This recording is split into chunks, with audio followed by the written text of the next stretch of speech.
Okay, so for today's deep dive, we are looking at this app, Gighound, Right.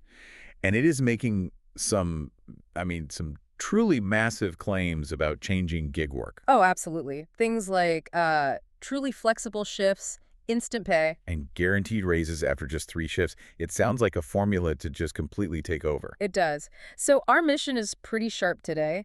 The official documentation and the worker testimonials, they paint two wildly different pictures. Okay. We need to go through this material and find the one single critical factor that decides if this app is, a guardian angel, like some say, or just a total dead end. The pitch itself is, well, it's really attractive. It is. They're claiming you can find work in, what, less than 5 minutes after signing up? 5 minutes, yeah. But the real headliner, the thing everyone talks about, is the pay. Right, the payment within 24 hours. That just completely smashes the old 2-week wait you always see with traditional temp agencies. And on top of that, there's a whole gamified system to keep you hooked.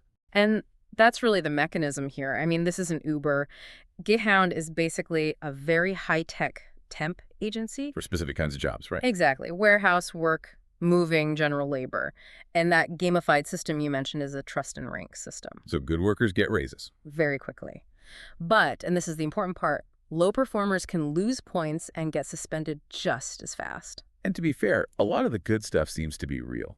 Oh yeah, you see it all over the 5-star reviews. Workers, especially students, they really praise the flexibility. The support team gets solid reviews for actually responding. And that daily pay promise, we found multiple users who confirm it's consistently met. There was one user who called the app a guardian angel because they had unexpected bills. Wow. But this is where we hit the friction, because not everyone is having that experience. Right. When you look at the complaints, you see a lot of people talking about really bad technical glitches, especially after an update. So the app just breaks.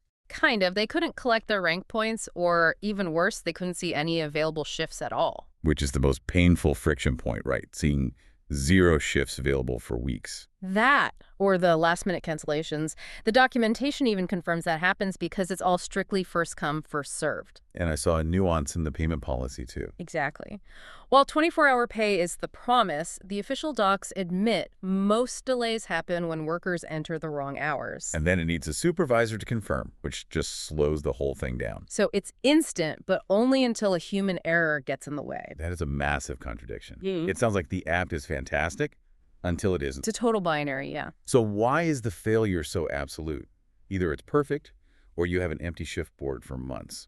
What's the critical fault line here? It's location. Pure and simple. Location. Yep.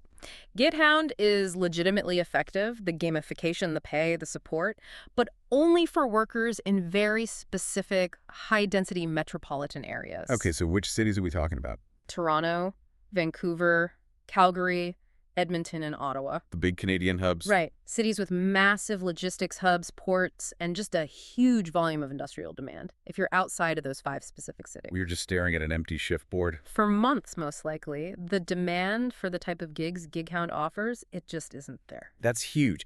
It means all that high-tech efficiency is really just physical geography in disguise. You've got it. It's a modern temp agency with a better app, but it's still chained to where the high-volume industrial jobs actually exist. The app doesn't eliminate the constraints of the physical labor market. It just optimizes the process within it. Right. And that leads us to a broader implication for you to think about. If the app really only works well in those 5 cities, what does that suggest about the whole gig economy revolution? Oh. Is it really creating flexibility for everyone? Or is it just creating these highly efficient, localized monopolies for labor inside major cities, leaving all the smaller zones permanently excluded?